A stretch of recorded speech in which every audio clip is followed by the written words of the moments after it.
Hello mga boss, ngayon kahera muna tayo. It's Monday. Early bless po tayo kasi dumating yung isang customer natin, na legit na customer natin dito. Bumibili sila ng 1,000, 2,000 up to 5,000 kasi itong customer natin pabalik-balik na dito. Medyo mura daw sa atin yung mga coffee natin. May less daw sila pag marami nang kukunin. Talagang leles din natin sila pag maraming kunin nila sa store natin kasi wholesale tayo.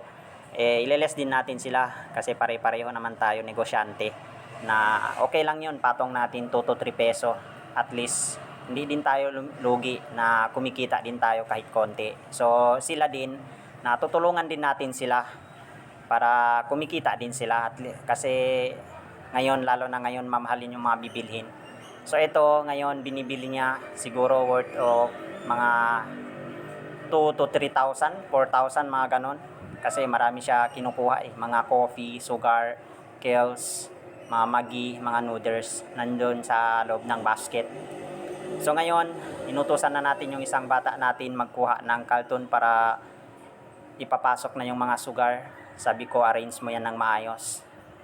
Kasi kahapon nga, medyo may bad news tayo kasi nanakawan tayo ng isang bag na kales. Pero okay lang yon.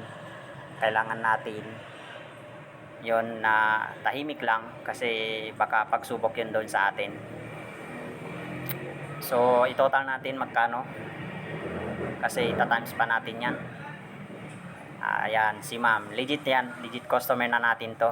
So salamat din sa kanya kasi babalik-balik na sa atin dito.